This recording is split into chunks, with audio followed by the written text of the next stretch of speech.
আমার উপর প্রতিশোধ নেওয়ার জন্যই বুঝি বানোয়াট গল্প সাজিয়েছেন? তানি নামে কোনো মেয়েকে আমি চিনি না, তার সাথে সম্পর্কে কোনো প্রশ্নই ওঠে না। মেয়েটিকে তুমি গ্রহণ করবে কিনা বলো। ব্ল্যাকমেল করতে এসেছেন? এই মুহূর্তে এখান থেকে চলে যান, নইলে দারোয়ান দিয়ে বের করে দিতে বাধ্য হব।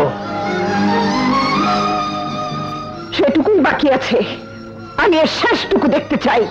দারোয়ান, বাড়ির ভিতরে আজেবাজে লোক ঢোকে কি করে? গেটের বাইরে বের করে দে।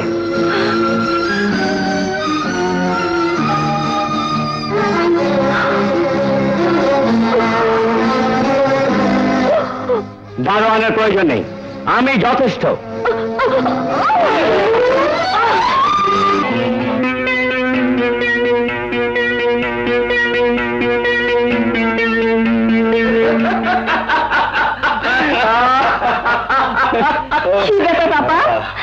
তোমাকে খুব খুশি খুশি লাগছে? প্রতিদ্বন্দ্বীর পরাজয় দেখলে কার না খুশি হয় মা। ওই সাজ্জাদ হোসেন আছে না, চেম্বার অফ কমার্সের ইলেকশনে আমার সাথে কন্টেস্ট করতে চেয়েছিল, আজ দেখি রাস্তায় রিক্সা চালাচ্ছে। ওই রিক্সা চালকটি হচ্ছে শান্তর বাবা। শান্তর বাবা? হ্যাঁ, শান্তর বাড়ি থেকে বিতাড়িত হয়েছে।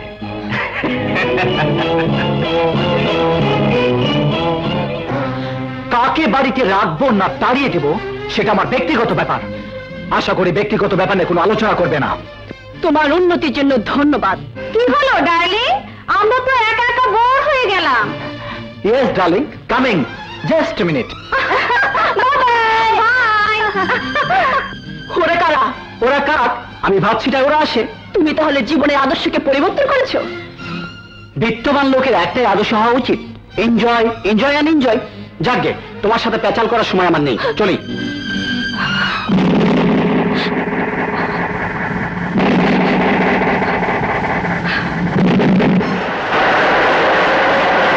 বিত্তবান লোকের একটাই আদর্শ হওয়া উচিত, এনজয়, এনজয় অ্যান্ড এনজয়।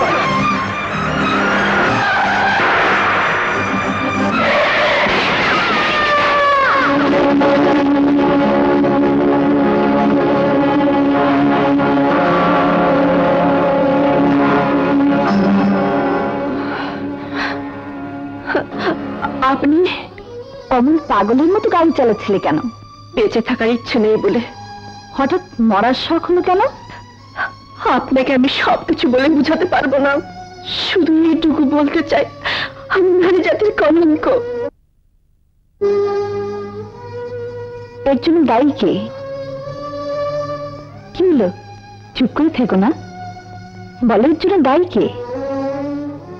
যার কারণে প্রাসাদ ছেড়ে আপনারা এই বস্তিতে উঠেছেন। তুমি কি বলতে চাও?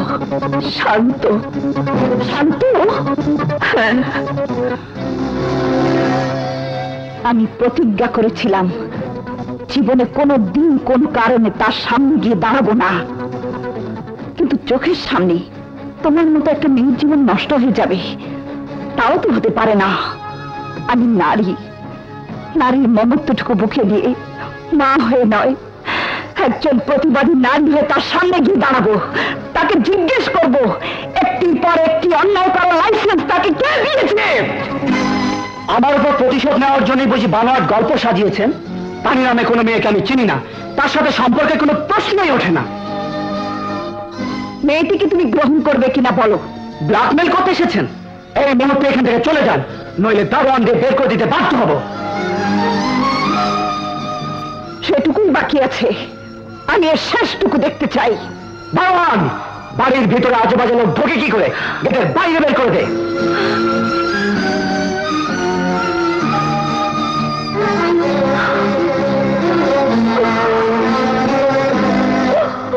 দারোয়ানের প্রয়োজন নেই, আমি যথেষ্ট।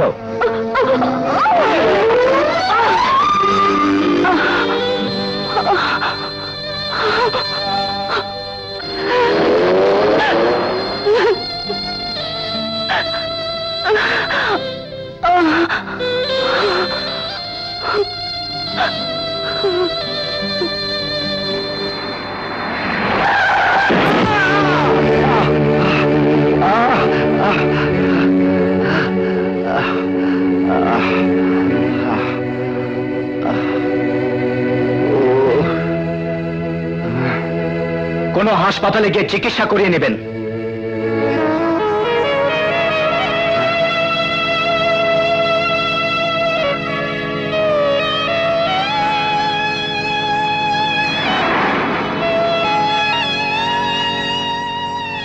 জবা, জবা, জবা, দেখ জবা, দেখ দেখ, তো ছেলে টাকা দিয়ে আমার রক্ত কিনেছে। আজ বুঝলাম আমার রক্তের দাম আছে। দেখ জবা, দেখ দেখ। সুখের মাঝে দুঃখের রাগিনী, এর নাম জেনেছি জীবন কাহিনী। তোর কপালে রক্ত কেন? কপালের দোষে। কি করে এমন হলো বল? কে তোর কপাল ফাটিয়েছে?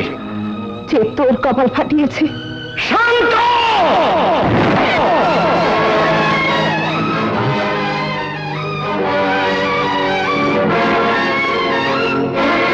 শান্ত সাহেব, এটা আমার স্ত্রীর রক্ত, যা আপনার কারণে ঝরেছে।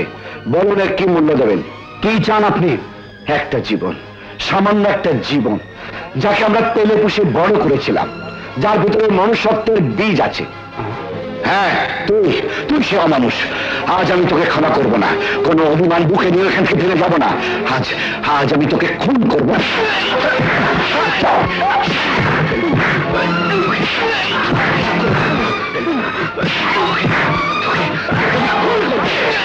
দেখুন দেখুন ইন্সপেক্টর সাহেব, আরেকটু দেরি হলে ওকে মেরেই ছেড়ে দিন। আমি ওকে শেষ করে ফেলবো। আপনাকে অ্যারেস্ট করা হলো। চলুন।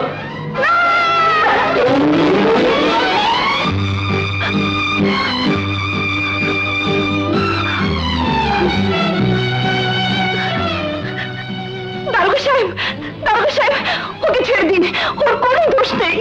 যাবা, তুই কাঁদছিস কেন? বিচার আমার জেল ফাঁসি যাই হোক, আমার কোনো দুঃখ নেই। দুঃখ শুধু আমার স্ত্রীর রক্ত যে ঝরালো, সেই অকৃতজ্ঞ বেঈমানকে শাস্তি দিতে পারলাম না। চলুন, আপনাদের যা কিছু বলার কোর্টেই বলবেন।